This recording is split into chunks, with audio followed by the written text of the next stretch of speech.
All right. Hey, everybody. Welcome to the Clover Street podcast. This is one of our earliest episodes here. Today we're going to be interviewing my uncle, actually. Lawrence Lucas is a vinyl collector. He's an avid vinyl collector, and he takes his hobby very seriously. We're going to talk today with him about everything that you'd ever want to know about vinyl, where to find the best deals, how to care for your vinyl, how to organize it, just anything that you ever wanted to know, and probably some stuff you didn't want to know. But we got it right here today on the Clover Street podcast.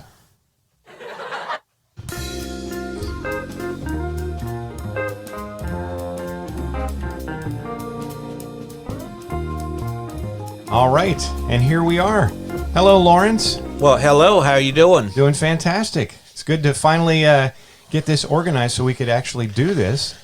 Let me just say, I don't know if we're going to cover everything. Well, we'll cover as much as we can regarding vinyl, but sure. It's a big subject. We'll get into the main points. Absolutely. So let's start with your earliest memories of buying vinyl in the first place. Well, or wherever you want to start. Really. Okay, I know what to say. It really started early with me being conscious of music when I was like 3 or 4 and 5, okay? And I always loved the top 40 radio of that era and, you know, hearing songs. And then I heard groups like the Beatles and the Stones, later Janis Joplin, Bob Dylan, you know, just name them, okay? The list goes on. The next phase was to buy some of these recordings on records. Of course, I first started out with 45 records. My father managed a bar and restaurant, and he brought home the old records they took off the jukebox. He brought home like crates of them, right? No, it was just a handful at a time, okay. But it ended up as crates, okay? All right. Because when they changed the records, they only change about 5, 6, up to 10, okay? You know, old songs, put the new hits on, okay? So that was my first exposure to vinyl. As I got older and became more conscious of music and how it works and what was on the radio, I started buying records with my money I got from mowing lawns or a summer job I had or a little bit of allowance or birthday money. So that's how I start. It wasn't, you know, buying vinyl or starting a hobby. It was just buying really good music I like on vinyl, okay? So that's my origins of it. That's the beginning. That's the egg that hatched. And what time period are we talking about here when you first got into vinyl? Are we talking about late 60s? No. Early 70s? Late 60s, early 70s. Okay. Because that's when we had a few records and the 45s from Dad started coming in, you know. And then I imagine you listened to the radio a lot back then, too, so you kind of knew what was hot. Yeah, as I said in my opening statement, you know, when I was very young, it was the radio and hearing all these songs, hearing Elvis, right. Hearing the Beatles, and hearing the great top 40 songs of that era, you know, Petulia Clark's Downtown. I love that song. I actually like that song. Yeah, Lulu's To Sir with Love. What kind of music was played in your house? Like, did your parents listen to records? They weren't a big, you know, music fans. They had some records. My mom liked Patsy Cline. My father liked Johnny Cash and Hank Williams. Of course, my mom loved also Elvis. And occasionally, you know, they would buy a record, but it wasn't a lot. My mom was more into watching TV, and my father was, you know, he was busy with the job and supporting the family. Okay. So then we fast forward through the years and the evolution of music and how it changed formats over the years. From cassette and all that. Okay, let me explain that. Lawrence Lucas, you know, me, you know, I'm 14, 15 years old by now. I'm cutting lawns and doing a summer job and getting some money and buying records. And I had a summer job for 3 summers, which I was really getting a lot of money through tips. Walk away with anywhere from $15 to $50 a day. That was when you were working on that fishing boat. Yeah, right? yeah, that was a lot of money for a teenager in the early 70s. Okay? That sounds like a kind of a cool job, actually. Yeah, so I got a little stereo system, compact, and the first records I bought with my money from that summer job was the Beatles, their white and blue compilation they put out. Beatles 1962 to 66, and then the blue one 67 through 70. The red and blue one. The red right. blue ones. Okay. Gotcha. Did I get the colors mixed up? Yeah, you said white. I thought you were talking about the white album per se. Yeah. Okay, so that was the first one. You sort of got their hits. Yeah, I thought that was a good starting place, point. Good starting point. Sure. And then I bought the people who were popular of the day: Elton John, Jim Croce, Janis Joplin, those type of people. Brought some country music. I was a little bit into the country. And about how much was a vinyl album back in those days? Okay. Let's just go with 1 year, 1978.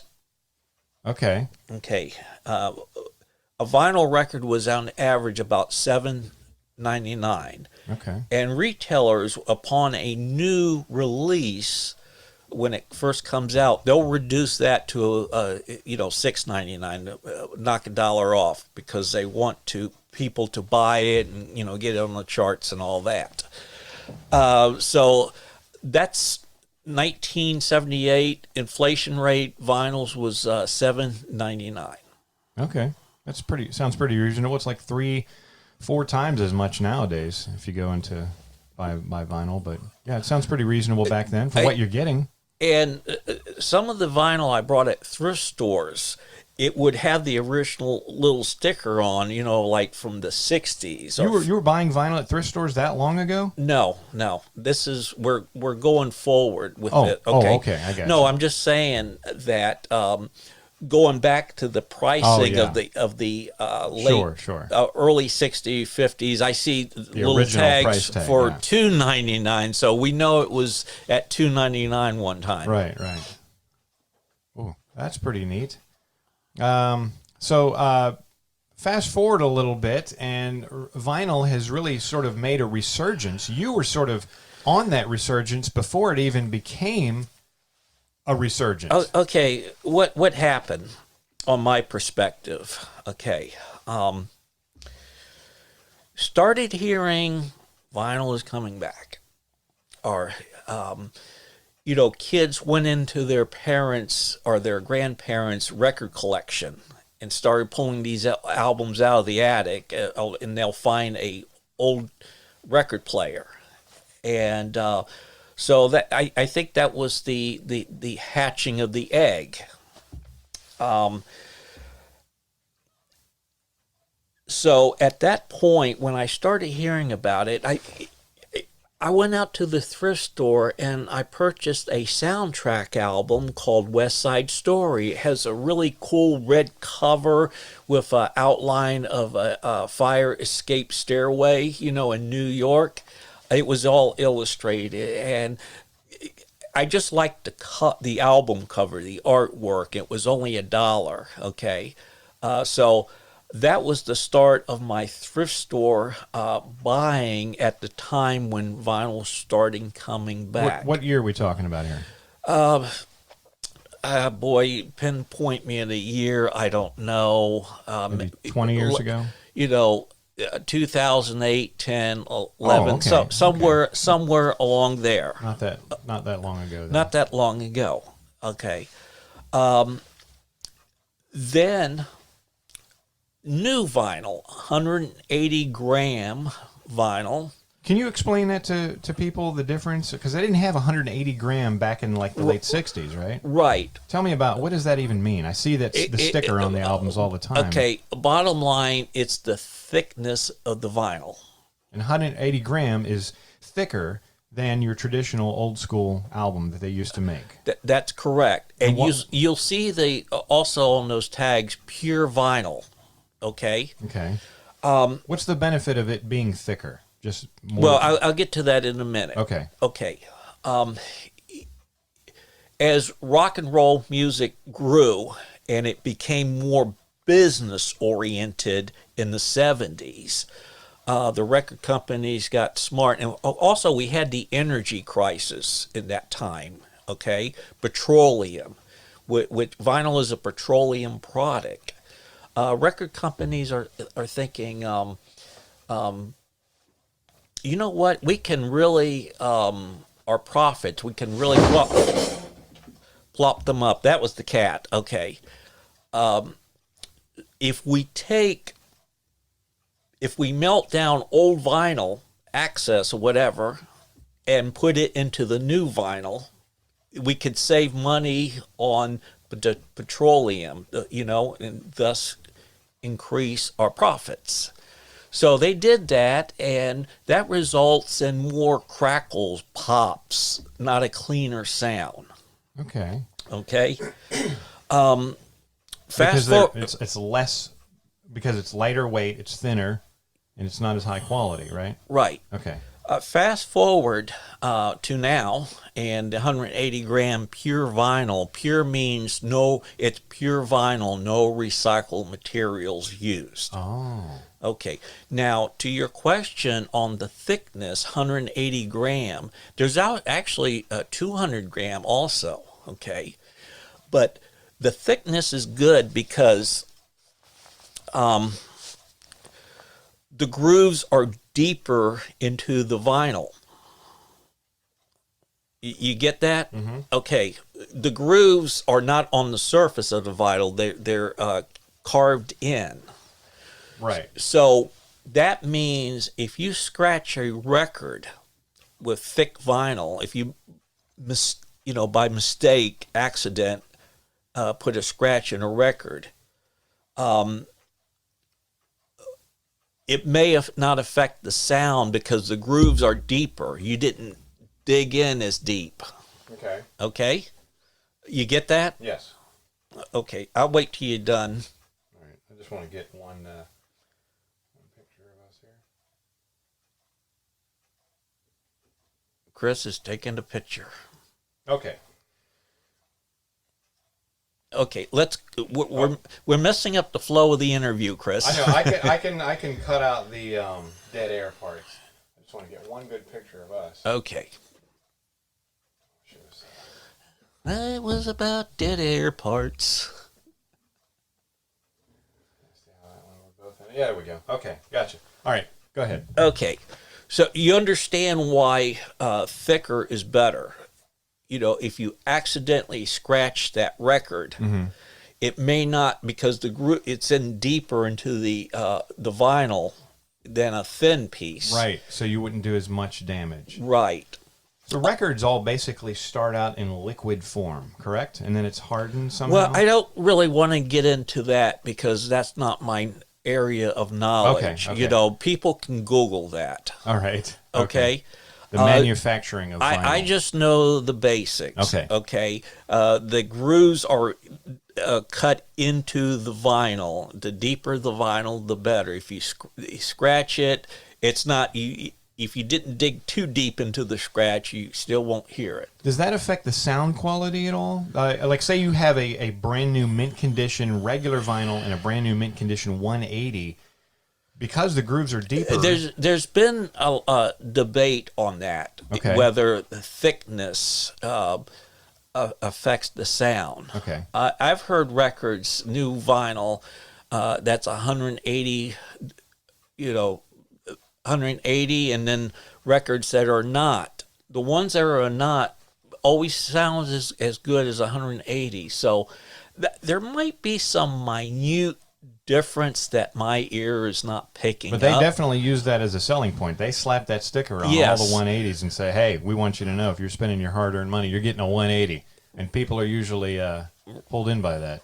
Right. Right, okay. So, the market has responded to the vinyl demands by producing new vinyl. Whenever an artist, a new artist or a veteran artist, like the Willie Nelson album you brought me, release music, of course they do it digitally and streaming and all that. They also release it on vinyl. New vinyls. So you go into Barnes and Noble or really good independent record store, and you'll see it. Let me just state one thing. You can state as many things as you'd like. Well, this point particularly, I really want to get across. Okay, go ahead. Okay. When I was growing up, if you wanted an album, you weren't going to hear that album on the radio in its entirety anytime you want to. They didn't have Spotify. We had radio. You would hear a couple of songs from it. You would hear a song on the AM radio. You would hear a few songs on the FM album-oriented rock stations of the time. But if you like what you were hearing, you really had to go out to borrow that, go out to buy that album, or you could borrow it from a friend and tape it. Right. A lot of that was going on too. Right. Okay. So you had to really seek it out. Today, you just need an internet access and a streaming service, and you can hear that album. And a lot of people will take the freebie way out. Right. Okay. My philosophy is, or my personal belief is, if you really like a particular album, you can't go out and buy every album you like, but if you focus on a number of them, go out, support the album, the artist, right. Buy the album. Mm-hmm. It may not make them rich, but it would register your vote of what you consider is good music. Right. Okay? So go out, 3, 4, 5, whatever you can afford, and buy some physical albums. And you would recommend thrift store, right? No, we're talking about the higher, what you buy at Barnes and Noble. Oh, the new stuff. Yeah, okay, I got you. We'll talk about thrift stores in a minute. Okay, we're on to the new vinyl, right. and we could do a separate podcast on thrift stores. I'm sure. Okay, so if you have to have a good setup, a decent turntable and amplifier and speakers to play it on. When we went to CDs, that was the time people got rid of their nice stereo systems, and they started listening more on portable devices or home devices like the Bose radio that was very popular. So we got rid of the really good high quality stereo components. Like I got now, I had to rebuild my system. You don't have to have the most expensive equipment, but you do need a good, decent amplifier, turntable, speakers. Okay, and a needle too, right? Isn't that a lot of people? The cartridge and the needles. Right. Okay, you don't have to spend a fortune on that, but you're going to spend a little money. Right. Okay. With the Vital Revival and 180 gram and new vinyl, the market responded by putting out turntables now and amplifiers with photo cartridge, so you can plug your turntable into the amplifier. Photo cartridges for a while and amplifiers was eliminated, because we all went to CDs, right. Nobody was playing records and all that.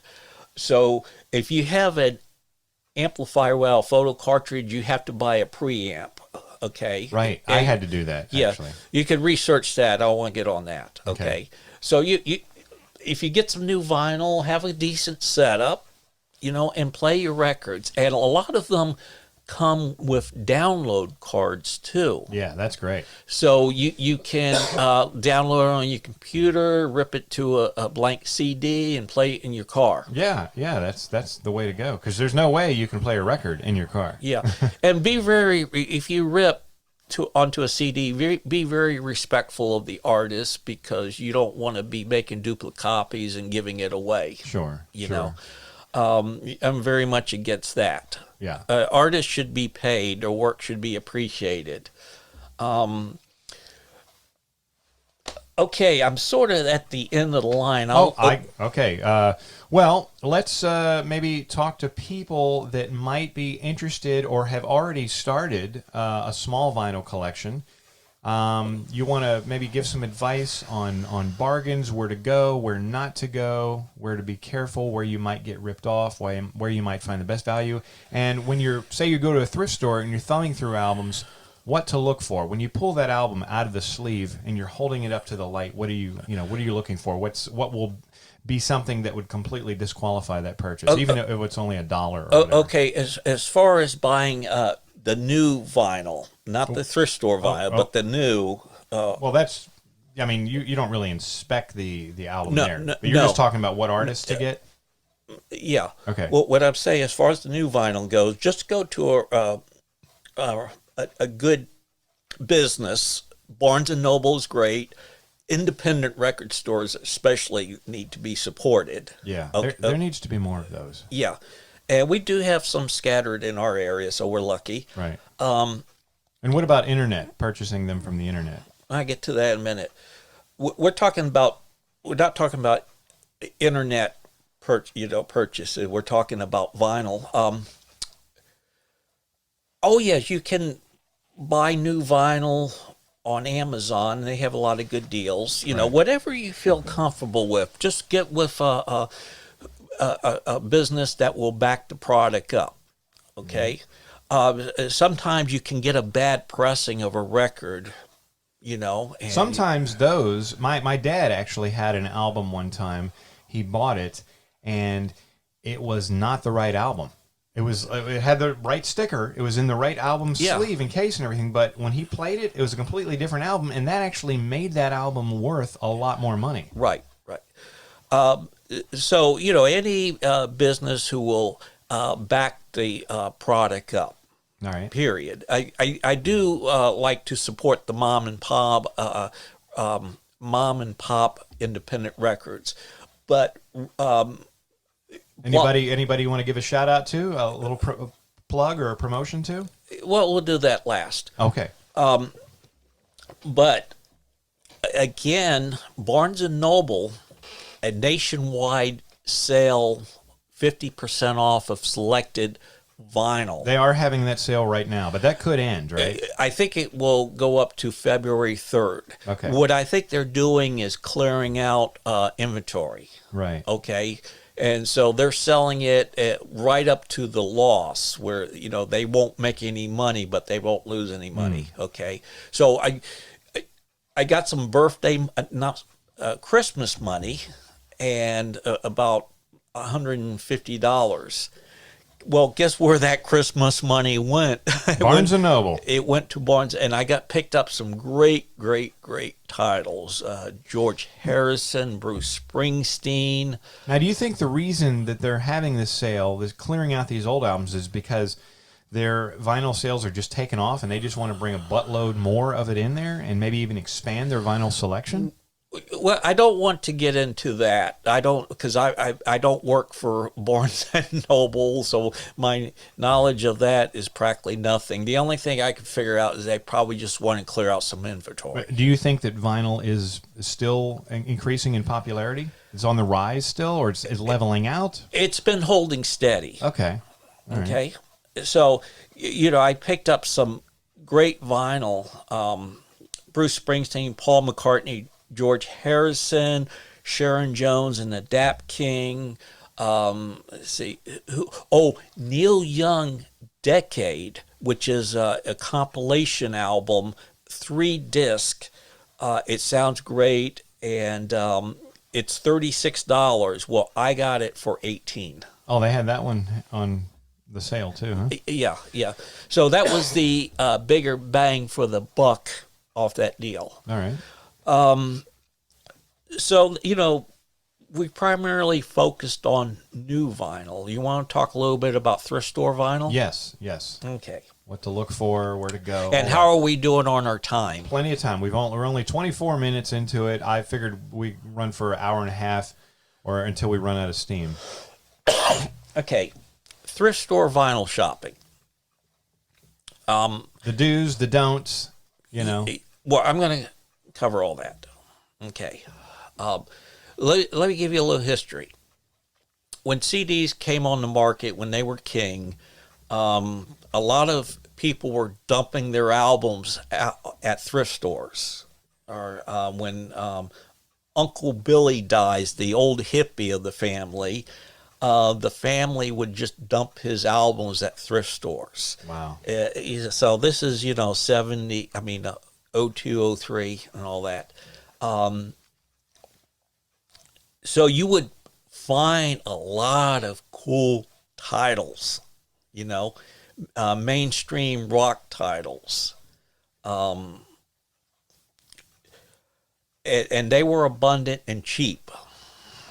Those were the days. It's hard to find that kind of stuff now. Now, what has happened since the vinyl revival, instead of dumping Uncle Billy's albums at thrift stores, the family is kind of wise to the vinyl revival. They'll do a couple things. They'll look through it and pick out some albums for them. And the rest of it would go to an independent record store where they could get a little money. Okay. Also, the thrift stores starting to get wise too. And they would, instead of just pricing everything a quarter, 50 cents, a dollar, they would look through them, pull out the more sought out titles. Now, you take your average thrift store employee and their knowledge of what's a good album and what's valuable and what's not valuable. Let me finish my point, and I'll get to that. I know what you're saying. Okay. So anyway, they'll go through the albums. If they got a Jimi Hendrix "Are You Experience," they'll pull that out. A Janis Joplin greatest hits, a very high sought. They'll pull them out, and they'll look on Discogs or other pricing sources on the net to determine their prices. And I've seen them as high as $8, $15, $20, $25, $30. Really? Yeah. And you saw a $30 album at a thrift store? Yes. Wow. Yeah, more sought out titles, and they'll put them behind the glass. They won't put them with the other albums. Right. They'll put them behind the glass. And these are usually in pretty good condition? No, sometimes they don't look at the condition. They'll just look at the album. Right. So it's up to the consumer, the person going to the store to buy the albums, to inspect the album. And what are we looking for when we inspect an album? Okay. Albums owned by rockers or teenagers, these people did not take the best care of their albums. Hey, we're a party, let's roll it on, And teenagers didn't take care of their albums. So a lot of times they're not in the best of condition. Right. But when you find one that doesn't have a lot of scratches or a lot of light sandpapering over it, Jeez, makes me cringe just thinking about it. It looks somewhat clean. And if you see a marking that looks like a scratch, rub your finger across it. If you can feel it, then you will hear it, because that means the scratch went into the groove. Okay. If you can't feel the scratch, it's just a surface scratch. It didn't go into the groove. Okay. Okay. That's good to know. Okay. Also, when you get your records home, just don't start playing them. They need what I call a deep sink cleaning. Tell us about this, because I've seen this technique, but you need to explain it to people so they know how to do it. Okay, I have a video, and Chris, when you feel free to plug your YouTube channel. Do you know what it's called? I can pull it up, but go ahead. Finish explaining about deep cleaning. Okay, I actually made a video on this, on how to do it, and I set it up so, if you bring 50 records home from a thrift store, you can set up a system which you can get them cleaned fast. But the deep cleaning is actually a sink cleaning, which I use a mixture of alcohol, clear Dawn, a certain sponge put out by Lysol that's soft. And you clean each one. You have your towel system set up for drying. It's sort of like a car wash for vinyl. Okay. The video when you see it. The reason you need to do the deep cleaning, because those records are old. There's so much dust in the groove. You don't know what people have put on them to clean them in the past. Sure. They may use a Comet. Oh God! And then just their oils from their hands get in there. Yeah, oils from the hands and all that. Right. If you hold a thrift store disc up to a lamp light, Yes. you could see the dust and the fingerprints. And all that matters. Right. So if you have a really good needle and you play dirty records, that's not good for the needle. It'll wear it out quicker. Yes. Okay. Because all that will get on the needle. Okay. Right. So we're talking about vinyl hygiene. Right. Gotcha. Okay. But just we'll throw this out there again at the end of the show. But I just want to give a quick plug for Lawrence's YouTube channel. Just tremendous amount of information on there. It's called Vinyl Search 2015, and then space 60. So just a blank space. Vinyl Search 2015, all one word. Then a blank space, and then 60. And that will be his channel on YouTube. So look that up. It's definitely going to be worth your visit, and you can see Lawrence's vinyl collection and see his cleaning techniques and a bunch of other things. Okay, if you join and you want to send me a little note, hey, Lawrence, where is your vinyl cleaning video? I'll send you a link to that. Okay. So you want to clean all your vinyl records. Okay. I even have a system which I can clean up the album cover, because those are usually made of paper, right? Yeah. And I have another video for that. What I use, if an album, it looks like it could be brought more lively, more, bring out the colors, faded with time, I have a method which I use Pledge, only Pledge. Don't use any other brand. Don't use any dollar store furniture polish on the paper album cover. Yeah, because there's usually a light laminate on there that protects the paper. Correct? Not always, but sometimes. Okay. So if you apply Pledge, spray a little on, and wipe it down and polish it up like you're polishing up a car, that album cover will come more to life. Okay. Okay. But I never would have thought of that. So that's another thing you can do. Okay, let's talk what's available at thrift stores. All right. I got to tell you, with my experience at thrift stores, I can usually pretty much, I often don't even look through them anymore, just because it's just so much stuff that I am just not interested in. Okay. In the early days, there was a lot of stuff you would be interested in. Right. And what was so cool was I could pick out albums that I did not buy the first time around when they first came out, because money was tight. I was probably between jobs, or, this artist or that artist did not take priority. Okay. With the early days of thrift store vinyl, I could pick up those albums, catch up. Right. I could listen to stuff that I passed up the first time around. Like I got the first two Sea Level albums. They were kind of a jazzy, bluesy group out of Georgia. part of the Southern rock thing. They were kind of a Southern version of jazz, fusion. They were on the Capricorn Records, and one of their players, Chuck Level, is a noted keyboardist who tours with the Stones. So you're able to buy albums you've passed up before, or you couldn't afford, and fill in that gap in your collection, which I have done. Right.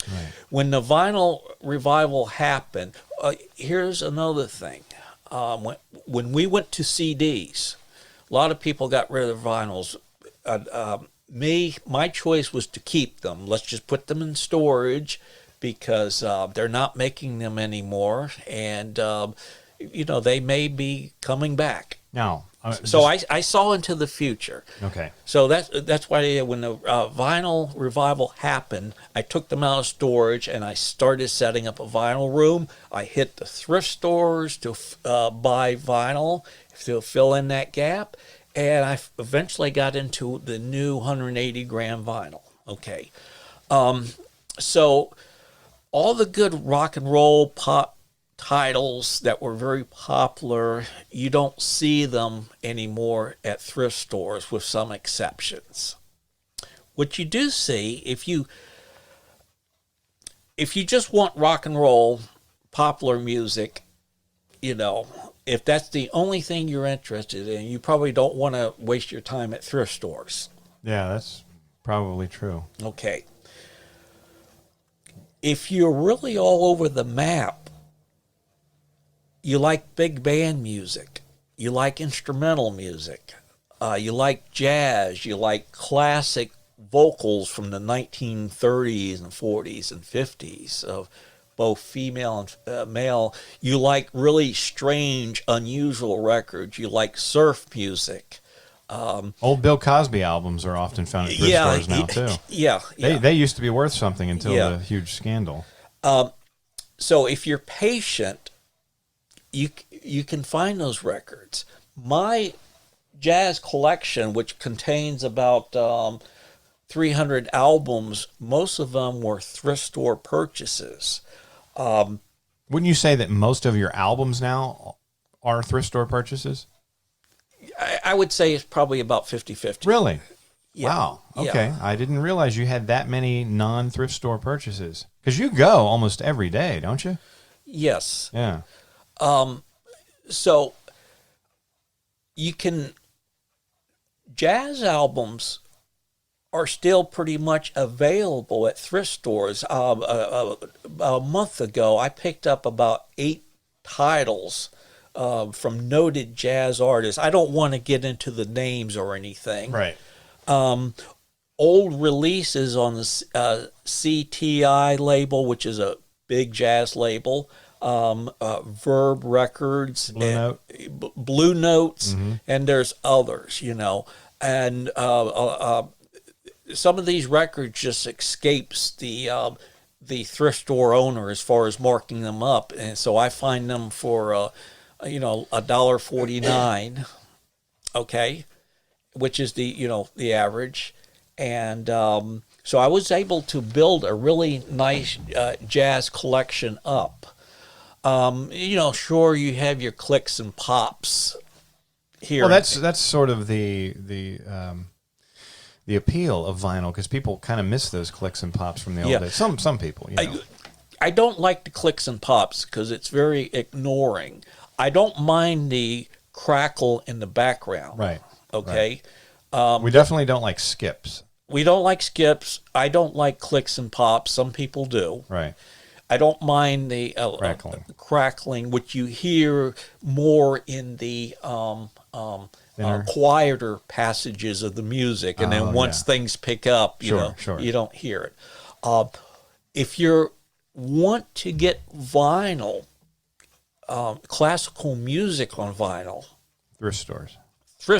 Yeah, I do see a lot of that. Let me explain. Classical labels like Gramophone, the other classical labels, Angel, London, You see, the classical music person is more demanding of quality. All right. Okay. Classical music people took much better care of their records Okay. than your rock and Right, rollers. right, right. Okay. Sure. And in fact, a lot of them would just play them once and record them on tape, listen to them on tape, so the vinyl doesn't get wear. That's how fussy they were. Right, right. Okay. The classical record companies met the demand, which meant better pressing on pure vinyl. They didn't use any of the recycled stuff. That had to be a little more expensive, right? Yeah. Okay. But they had a fussier audience, Right. where rock and rollers, hey man, Yeah. So they met those demands, and classical music on vinyl is not as big of a demand, say, like a Grateful Dead album. Right. Okay. And so they get put in thrift stores and they're not marked up, but they're often in excellent condition. Right. And I've got about 15 or 20 albums classical. I'm not a big classical guy, but every once in a while. Right. Okay. Right. So if you're looking for a classical music collection on vinyl, start hitting the thrift stores. All right. A lot of thrift stores, your search, you're going to be there's a saying, you have to clean the oyster to find the pearl. So that means you have to go through a lot of Jim Neighbors, religious albums, Engelberg, Humperdinck. grandma and grandpa instrumental, Right. music. Well, now let me ask you this: when you go to a thrift store, because you do go so frequently, you look at all of them, and then let's say you go in on a Monday and look through all the albums, and then you go back on a Tuesday. You don't need to look through all of them again, right? I mean, you just kind of do they have like a section where these were just brought in today, so you don't need to waste your time looking through every single album again. That's a very interesting question. Okay. Because most thrift stores, they'll just put the stuff out as they're donated. Right. Other thrift stores, like the one I go to up the street, the owner seeks out good quality vinyl. He has connections where he can buy vinyls at auctions. People donate them, or And he keeps those for his collection, or he sells them in his thrift store. yeah, or people will contact. Hey, I have all these albums I want to get rid of. Right. So his selection is much better. It's not the crap. Okay, but he charges a little more. He charges. He really marks them up. Right. Like I have a Guitar Slim album right here. It's on the specialty label, 1970. The album cover's in good condition, but the vinyl's beautiful. Absolutely beautiful. I've never heard of Guitar Slim.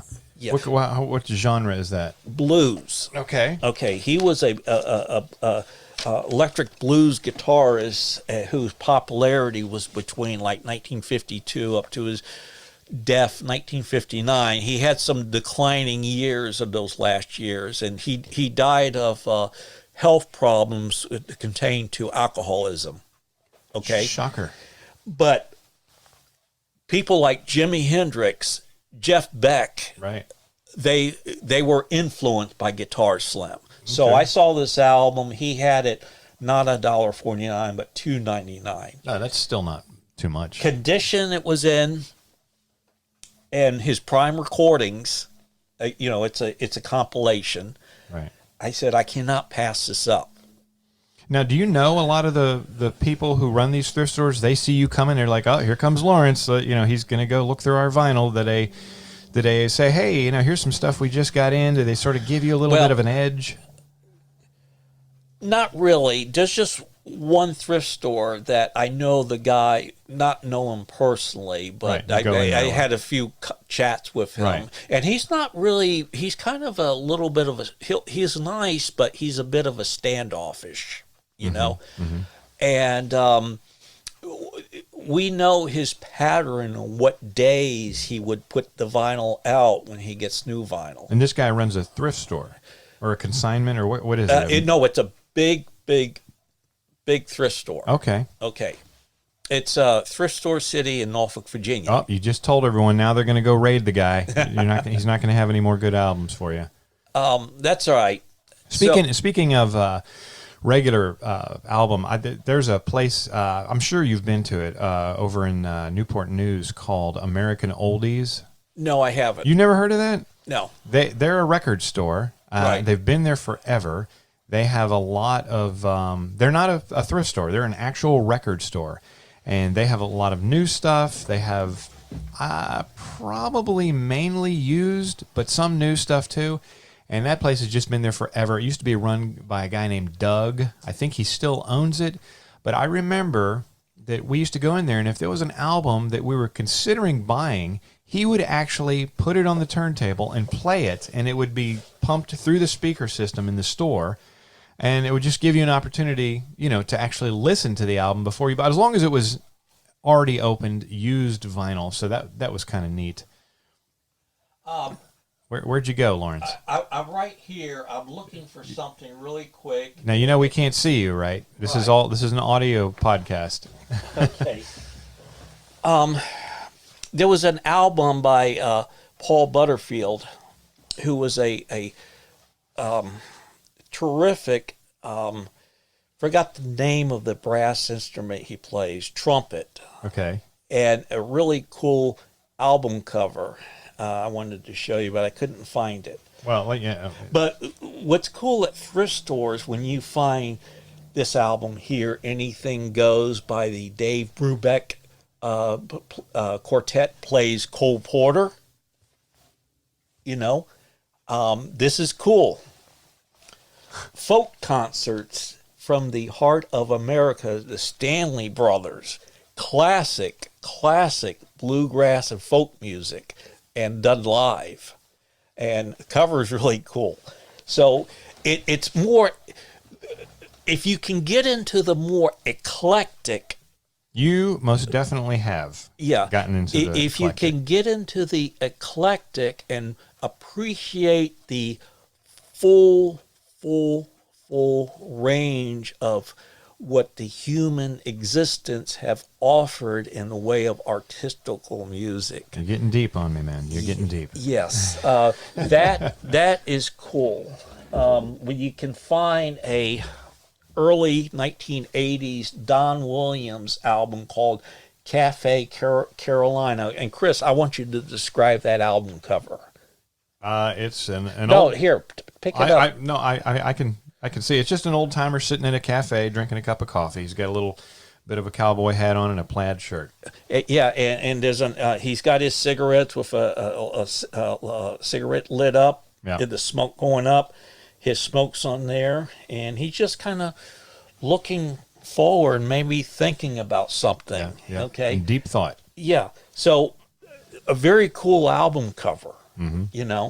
It's the aesthetics, the vibe, the feel. If you're really interested in taking some musical trips outside of your comfort zone. I'm gonna tie your hands up so you stop hitting the microphone. Talk to us a little bit about proper storage. You've already talked about cleaning storage, and then also get into a little bit about organizing your vinyl, how you have it organized. How would you recommend someone organize? I mean, everybody has their own way of doing it, but whatever you might recommend. Okay. Storage. Let's start off with the new vinyl 180 gram. Okay. I got about 50 of those albums. Paid good money for them. I believe it.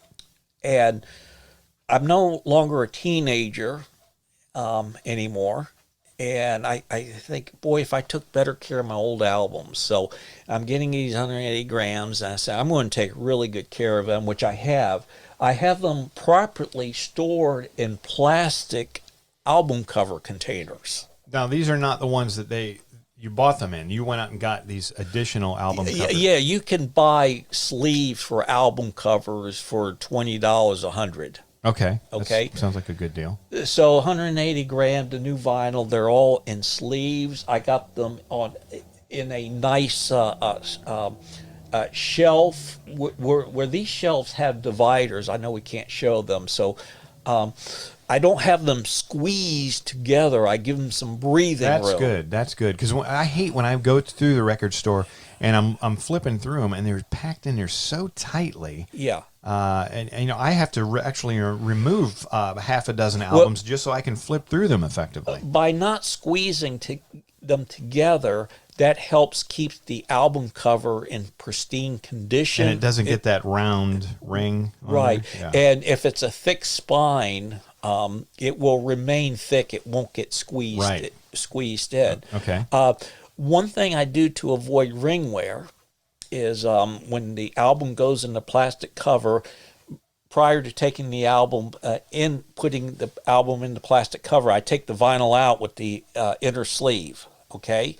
Then I insert the album, and behind the album cover, rather, I take the album in the sleeve and insert it in the back part. Okay. You see what I'm saying? Mm-hmm, mm-hmm. Okay. That way, with the album not actually being in the sleeve, that helps avoid ring wear. Right. Like that bottom one down there. Yeah. Can you tell us about ideal temperatures? We probably don't want to carry our records around in our cars with us on a hot summer day for very long, right? Right.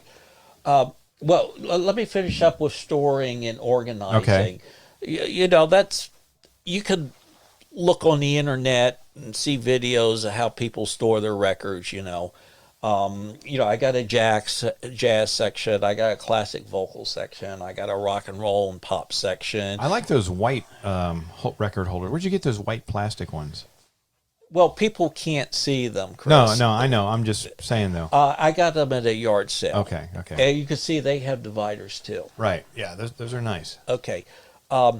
So, you know, you can organize your music, your genre by genres, you know, a classic soul, 60s pop, which I have a section, big band area, classical, you know, there's all kinds of information on there. So no need for me to go too much into that, you know. And you keep all your brand new vinyl that you bought in a certain section. Yeah, as well, right? I don't mix the new vinyl with the old ones. You know, they're a separate section to themselves. One of the reasons why I want to keep them new and handle them with the utmost care when I play them is when I die and Holly survives me, she got all these like new vinyl that's in pristine condition she can sell. Right. I instructed her not to sell them more than what I paid. Want to sell them at a reasonable price so they can be passed on. Somebody else enjoy it at a good price. You know, we're not going to give them away. Sure. You know, so if I paid $25 and it's in beautiful condition, you know, I'll charge $15. Okay? Right. That. Go ahead. What? Another question. I'm sort of running out of gas here. Well, it's just you do have a quite a large vinyl collection. How many records would you say are in your collection right now? Full size vinyl albums. Well, I'm working on my spreadsheet, so I can't give. Oh, that was going to be my next question. Do you have an inventory? Do you keep inventory of every single album you have? When you go to a thrift store and you just pick up $1 record, do you log that somewhere? So one, so you don't buy the same album twice. Yes. Two, so you know you have that album and where it would be located, like a Dewey Decimal or however they. Yes, I'm. How do you do that? Well, I use an Excel spreadsheet, and again, you can go on the internet and see how people have their spreadsheets set up. And what would you say? Would you say is your current count of albums about approximately? I would say I'm in the neighborhood of 3,000. Okay, 3,000. That's a respectable collection. Yeah. Sure. Yeah, my spreadsheet's not complete because I kind of got started on that late after I've accumulated a lot of albums. Right. But if I go to a thrift store and see an album, I don't have to think, do I already own it? Because what my inventory is kind of in my head. That's a lot to store in your head. I am hesitant sometimes of buying something at thrift stores because I'm not sure if I already have it or not. I only have about 100 vinyl albums, and I need to maybe keep better track of what I have. I give you a tip if you're trying to get a collection of jazz albums together, and you don't have the budget to go out and buy a 180 gram. Start hitting the thrift stores because that's where I found my jazz album collection at thrift stores. Now, do they get shipments in a certain day every week, or is it just completely random, or like how do you know when? The guy at Thrift Store City, he seems to have a pattern of when they will come in, when he puts them out. Right. Okay. And he seems to put them out on Tuesdays and Thursdays about 2:00. Okay, you probably have time to go there today then, because that's in like a couple hours. Well, with one of the vehicle being in the shop, right. I can't do that. So I would venture up there, Yeah. you know. So he seems to have a pattern. Okay. Thrift stores, you'll be disappointed a lot of times because they'll have crap. And garage sales too, you go to Right. sometimes, right? I want you to ask me what have been some of my luckiest thrift store Well, go finds. ahead, tell us. Okay. You brought it up. You answer your own question, Lawrence. Well, I got three off the top of All my right, head. go for it. Okay. He's dying to tell us, folks. Okay. 3 gems that he's found at thrift stores. This happened about 2 years ago. I love the group The Monkees. Okay. We all remember the Monkees. Right. Sure. And what a lot of people don't realize is, okay, they think of the Monkees as having this goofy TV show in the 60s, and they had a lot of great top 40 big hits. But they were real musicians, right? Well, I'm getting into that. But their first 4 studio albums are fantastic. Not only the hits, but the other tracks. Completely great albums, their first 4 albums. And I see them at thrift stores because teenagers own them. They're in horrible condition. Well, one day I got real lucky. I saw their first 4 albums in beautiful condition.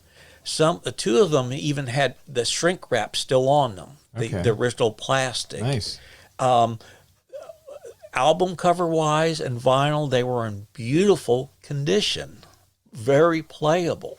So I got them each I had to pay a little bit extra, $2.99 each, but I could not pass. I could not pass that up, and I got them home and really dived into these albums, and I could probably sell them, make a nice profit, you know, on eBay or Discogs. Absolutely. Because I got the set of the first 4. Sure.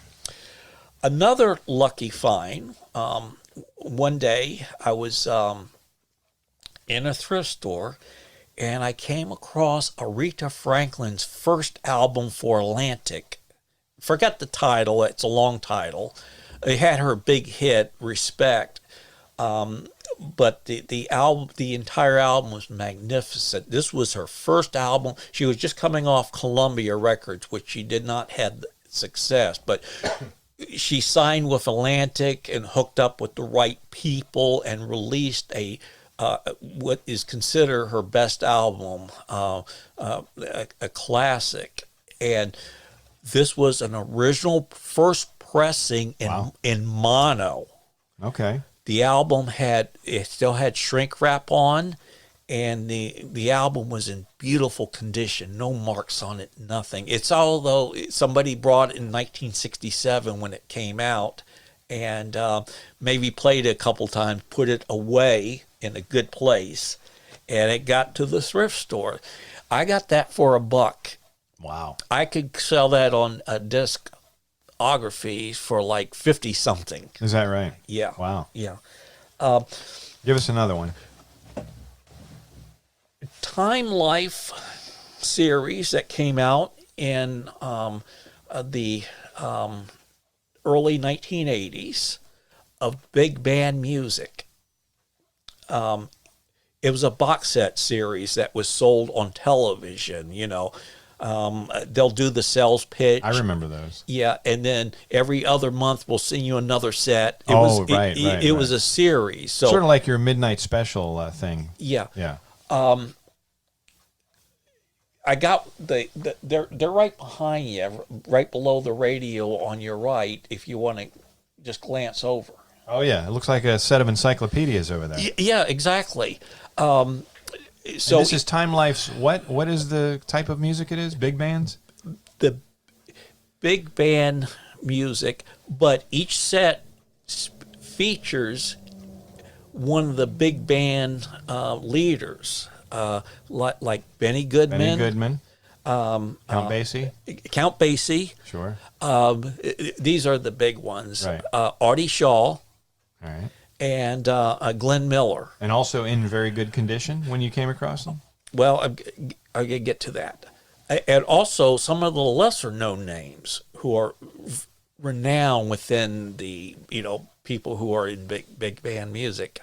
Some of them, many of them still had the plastic, the shrink wrap on them. And the ones that are open were in beautiful condition.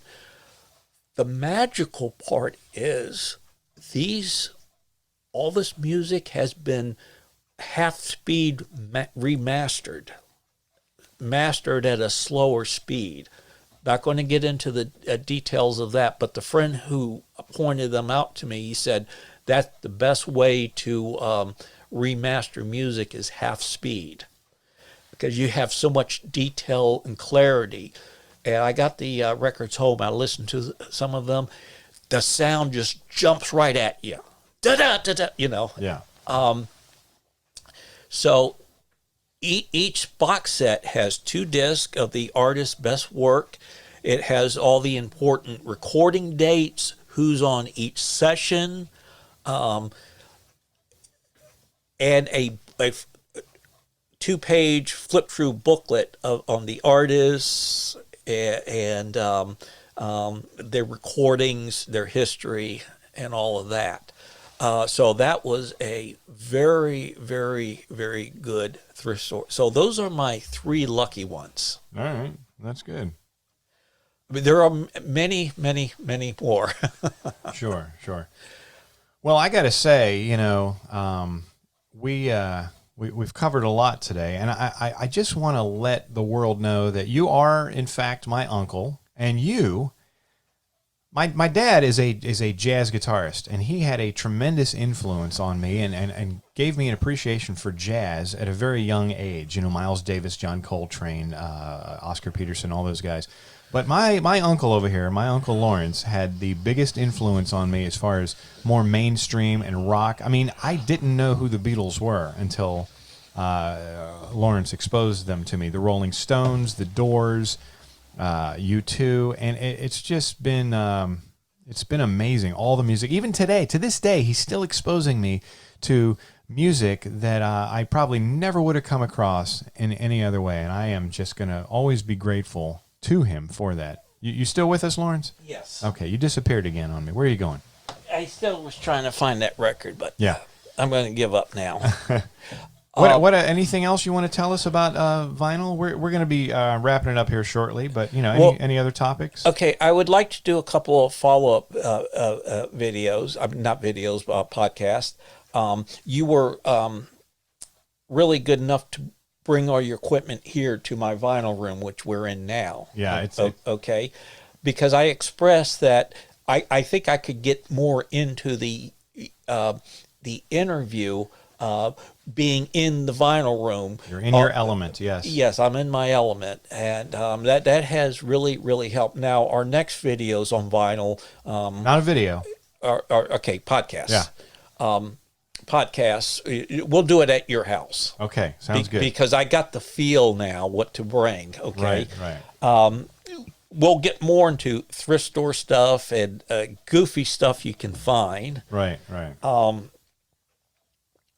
maybe we could play a few things if you can research the copyright things. So Chris mentioned that he wanted to do some music samples, but he was afraid he would get tagged and all this effort to producing this podcast would be tossed aside. So Sure. we didn't want to take a chance. Right. Let me just do some concluding thoughts. Yeah, go for it. Take your time. Okay. I think I gave a lot of information here, but vinyl records are, a tradition that's been with us since the turn of the century. It started with wax cylinders and revolved into the breakable disc and the LP and Don't forget the 8-track. We're just talking about the development of vinyl. Right. And you know who was an artist who was very important artist as developing the concept album is, a lot of people think, oh, it was the Beatles or, Pink Floyd. No, it's actually Frank Sinatra. What do you mean the concept album? Well, before, an artist would, we're talking about in the days of Bing Crosby and, the 40s and, the 50s came along and Frank Sinatra, they would just record. They would have a couple of hit songs and then record filler, within there. Okay. But Frank Sinatra came along and said, no, I got these songs. I'm going to record other songs that would fit the mood with these, 2 or 3 songs we want to compose on an album. I see. So we may want a romantic mood. We may want a dance mood. We may want, in the wee small hours. Great album. Album. So Frank wouldn't record a really song with a lot of horns jumping at you. You Sure. So Frank really experimented with the concept album. So he's been given a lot of credit for that. But anyway. Whatever you're into, get into it. That's what's so great about collecting music is that there's you can go in any direction you want. You feel like being experimental and listening to something you've never listened to before. Sometimes the best gems can be found that way. Also, this thrift store I go to, they'll get Beatle albums. They'll mark them up, up to like $15, which is. And I look at them, they're not in very good condition. Even some of them don't have a lot of scratches. It's not, they still don't look good. Right. So instead of spending $15 unless you're into the first issue, right, go out for extra $10 or $6. I think Beatles on vinyl, their albums are like $22.99 to $24.99. Spend a little extra money and get a new issue, 180 gram. Same thing for the Stones and stuff like that. Unless you really run into one that's in excellent condition, right. Like my Monkey albums. I think the only Beatles album that I have that's not brand new is the Sgt. Pepper's. Right. But it's still in fantastic shape, not a scratch or even a fingerprint on it. I got the anniversary edition of it that came out last year. It has 2 discs. One of the original album, 180 gram, remastered by Giles Martin. Sounds amazing. Son of George Martin. Okay, he's like his father. He's a producer, engineer. He followed in his father's footsteps. So a lot of people are happy with what he's done with the remastering process. You have some detractors, but he remastered the White Album, remix or whatever. The edition Abbey Road and Peppers and other things. That's great, So go out and buy yourself some of these albums. All right, that sounds good. Let me. I'm gonna just let people know again if you want to see any of Lawrence's videos on YouTube. His channel right now is called Vinyl Search 2015 space blank space 60. Vinyl Search 2015 60, and there's just a ton of they'll even be treated to a few videos of you actually playing the guitar. Is that right? Oh yeah, I've got them on there. I play very awful. How would you describe your playing technique? More of a strumming, right? Yeah, I'm more of the rhythm side of a guitar. And do you sing as well, or No, just... I don't sing. Okay. What I do is I play rhythm to simple chord arrangements. I call myself a 4/4 campfire strummer. All right. Well, that's nice to be sitting around a campfire with an acoustic guitar and just having everybody sing along, right? Yeah. A lot of people, when they develop their rhythm, use something called a timekeeper. Okay? Metronome. Yeah. Yeah. I don't use that because I find it very limiting. Because if I want to change a rhythm feel as I go into the bridge of the song or another area, I have to go with that time machine. Okay. So that leaves me very limited. Sure. If I had a real human drummer who could kind of go with me, Right. that would be better. So I don't really use the... What you need to do is just get Holly up here and have her tap on a table or something. Nah. Now, how long have you been playing the guitar? Oh, since I was 35, off and on. That's over 20 years. Yeah. Yeah. Right now, I'm really at a good point of my playing on rhythm development. I like rhythm because I think I have a certain feel for it.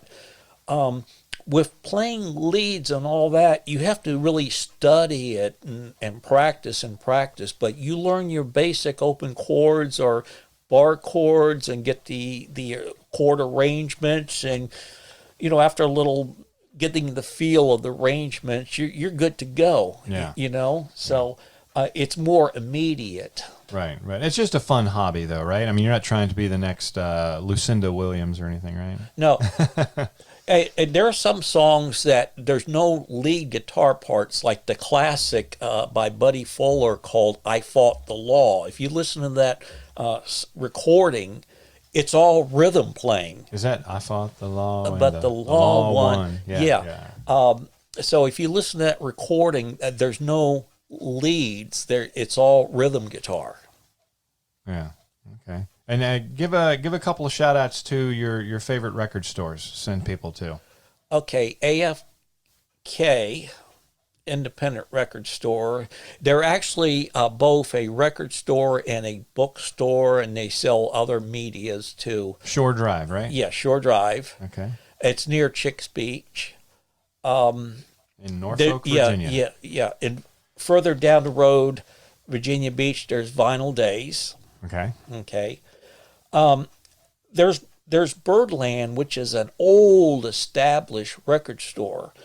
But I was in there some months ago, and I think the owner is really letting the place go downhill because they had no really good organization. Oh, yeah, that's unfortunate. Yeah. So I was disappointed, and it seems like they haven't done anything for the improvement of the store, where AFK is very organized. Vinyl Days is very organized.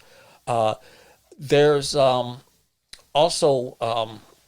what's the name of that record store that's near the Ghent area? Skinny's, yeah.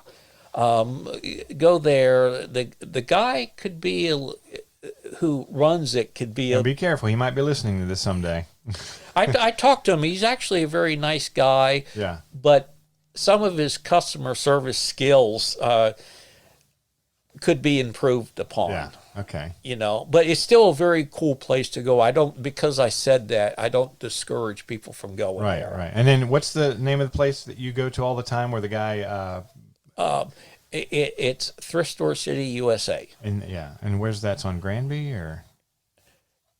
It's on Little Creek Road, Okay. across the street from Southern. This year, I'm planning to buy less thrift store vinyl, maybe focus more on the new vinyl. I'm at the point now where I got my collection and I just want to dive into it, which I have been doing and enjoying it. And while the hunt is still on, if I find something good, I will still get it, but Right. I won't be coming home with 10, 15, 20 records, Are you ever worried that you're going to run out of room? Well, that's one of the reasons why I'm slowing down, And have you ever thought about maybe starting to sort of trade out some of your records, No, I haven't thought about doing that. I kind of want to just keep what I got and enjoy it, And your floors are strong? You have strong floors up Yeah, here for yeah. these? Oh, if anyone is planning to own a lot of records and they're going to put them upstairs, do it with high level walls where the floor joists run parallel, okay, where your vinyl is sitting on the spaces of the floor joists as opposed to a non-supporting wall. And you could look up the structure. It makes sense. Yeah. On that. So Sure. actually I had to locate one shelf on the back part there because of that issue, and I had a friend to help me do it.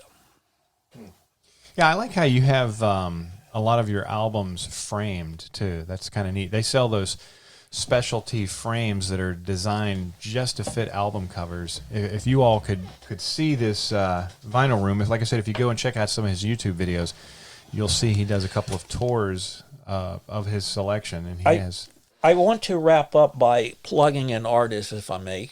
Go for it. Okay. I like to do a separate podcast with you in the future on newer artists who don't quite get the mainstream attention, which is a shame. Okay. I saw the Grammys, and that artist, she's like, what, 17, 18? 18, Billie Eilish. Yeah. I don't like her music. Oh, I do. I enjoy it a little Well, bit. if you enjoy it, if that's your thing, Right. that's fine. Right. To me, I have veered away from mainstream music. All of it? Pretty much so. Okay. Pretty much so. And I've been finding these really cool artists who are not in on the mainstream radar, but who are great, are fabulous. And I say these people need a higher profile. Okay. Michael, help me pronounce this word. Kiwanuka? Yes. Kiwanuka. Yeah. I've never heard of him. What type of music is that? He's from, his family got away from one of these African countries that was in turmoil. Like Zimbabwe or one of those? Yeah. Yeah. They got to England and settled, and Michael has put out 3 albums, and this new one, which is self-titled, just came out last November 1st, and he outdid himself. This is a freaking classic album. Let's see if there's any way that any kind of website or anything on here that where people could check this out. Just say his name again, Michael. Kiwanuka. It's Kiwanuka. Yeah, And it's a self-titled album. I'm sure some of you have heard of him. Okay. It looks like an African king on the Yeah, cover. yeah, an African chieftain. And this album actually just came out last year, 2019. Yeah, it came out November 1st. You said you were asking the type of music he does. I would call it, like modern soul with some world music thrown in. Is he a singer, or is he He's an artist. Don't call him a singer. Does he play a musical instrument, or does Yes, he writes his stuff. He plays instruments. He produces. He's an artist. All right. He has this very, very, very soulful voice. How did you discover him? Internet searching. Okay. You see, to find these people, you can't rely on the radio anymore. No, you cannot. You just have to go in and do your, independent research. Right. And there are plenty of sources. There are Tiny Desk concerts and and all of that. Oh yeah, that I know what you're talking about. That's like a PBS WHRO thing. It's tiny desk or something like that. Yeah, that's how I discovered a really neat Cuban band called Bio Ritmo or something like that. They're really good. Okay, so if I whet your appetite, you wanted to listen to this artist, listen to the songs "You Ain't the Problem" and "Rollin'." Those are the opening tracks, and those are the tracks that will draw you in. Oh, rip. Okay, sorry. They are the tracks that will draw you in, and this is deep music listening. It's not just party, you throw it on. Now, explain to people deep music listening. How is it the best way to completely submerge yourself into the sound of an artist to truly appreciate them? I'm glad you asked that. In the 70s, artists in the 60s and into the 70s, artists was really started using the long album format to do a musical expression. It wasn't just a couple of hit songs with filler. The album, all the music on the album was it was all a piece of art. Okay, and you had to take it all in. Sort of like Pink Floyd's The Wall. Pink Floyd, yeah, that's a prime example. Okay. The Wall, Dark Side of the Moon. Dark Side of the Moon, that's what I meant. Yeah. Or And both The of them. Wall. Yeah. Wish You Were Here, Sergeant Pepper's. Sure. Where Jimi Hendrix, all that classic rock stuff, Led Zeppelin. So when you listen to an album, not a couple of songs, okay? And you will listen to it as deep as you're reading a novel or watching a movie. You'd suggest headphones, probably. Yes, Okay. yeah. Headphones, lyric reading, okay? So that's what I mean by deep listening. And I think what has happened in recent years with people can download stuff and all that. And their short attention spans. Their short attention span. People are not into sitting down and getting into an album. Sure. And It's almost always background. And people my age, geographics, they're stuck on classic rock. The younger kids are more into Billie Eilish. Yeah, and individual songs. Post Malone. Yeah. Yeah. You know what I used to do when I was a kid? I remember this specifically with Michael Jackson's Thriller and the Police's Synchronicity. And I did what you would describe as deep listening. I would come home after school or on a day off that I would have or whatever. I would pull that album cover out. I'd pull the album out and it would come in a sleeve. And on the sleeve were all the lyrics. So I would sit there and I'd put a pair of headphones on and I would just sit there and I'd read along every single word. I'd figure out what is this story they're telling in this song. Right. And that way, the music just sort of really filled my brain. I had no distractions. And, I had it at a nice volume level, and I just completely got into it. Once I can hear an artist's message and what they're saying in a song, whenever I listen to the radio now, or even any music, it's hard for me to hear the lyrics of what they're saying. And some of the messages can be pretty profound. Yeah. Also, back in the day in the 70s, we only had 3 television networks. Right. CBS, ABC, and NBC. We had radio, and we had albums. Right. Okay. Today, I don't think people get into deep listenings or into a full album to devote the time because you have Netflix. There's always something to watch on TV. Or on the Facebook or something. Yeah, Facebook and all that. Yeah. But if people just take the time to find a really, really good album like this album I'm plugging here and just get into it. Think about the Michael, here's my turn to pronounce his last name, Kaiowaka album. You have some stuff there that'll grab your attention and some stuff there that will require your attention. And, you're listening to him sing and it's kind of just flowing all that.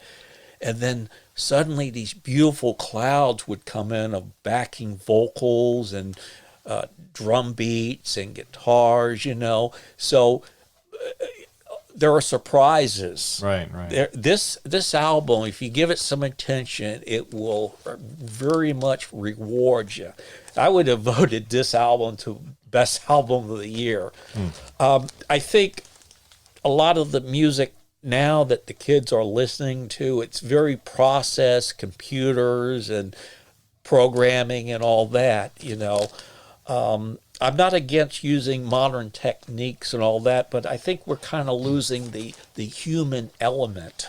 Being in the line of work that I'm in right now as a DJ, I have to sort of keep on top of a lot of this young, new music. Right. Therefore, I have to listen to a lot of it and discover a lot of it, and some of it is absolute garbage, and some of it is really good. I'm really amazed. This is the way I accidentally stumble upon new artists and stuff, because I'm listening, and I usually go to my Apple Music, and I listen, and they'll always have when you put in an artist's name, they'll have their most popular song, and then their second most popular, and their third and the fourth. And if you go down and you listen to maybe their 10th most popular song or 11th or something like that, you'll find a hidden gem. Right. And it's really neat. Like have you ever heard of Post Malone? No. Okay, like he's somebody you probably wouldn't like, but and I thought at first I wouldn't like it, but he actually has some really good hits that I like accidentally discovering really good music, like Greta Van Fleet, Dirty Honey, The Temples, some of the newer artists. The Struts. The Struts. The Struts. Okay. I gave you a couple of their links. Okay. Yeah, I probably just not remembering them. I know you like Temples. Yeah, they're really. I was listening to them on the way over here, actually. Right. So, yeah. Prima Donna, the song by the Struts, is really cool. You should check out the video. Yeah. A lot of people, the music I listen to now, the new artists, some of them have a retro vibe. Right. They're using elements of the past and not presenting it in a stale way, but just putting their own little perspective on it. Right. I'm not happy. Mainstream music back in the day, you get the Steve Miller album, Peter Frampton Live, the Police album. And Steve Miller had a lot of hits. Yeah, the Rolling Stones. Those albums. It was a magical time, wasn't it? Right. I think things started deteriorating in the late 80s and the 90s. Yeah. Although there's listen, there's some great music that came out of the late 80s and the 90s as well, I agree with you, but I saw some deterioration too. You've heard of Blink 182? I'm not into that Foo Fighters? I'm not into that kind of rock music of that era. I do like some of the Foo Fighters stuff. Yeah. I like Nirvana and Pearl Jam. Okay. Stone Temple Pilots. Yeah, but they have not remained precious to me. Right. Okay. Like a U2 or REM. Yeah. I can't imagine myself going out and buying a Foo Fighters album on 180 gram. I could. I like them a lot. Right. They're and the Smashing Pumpkins were great.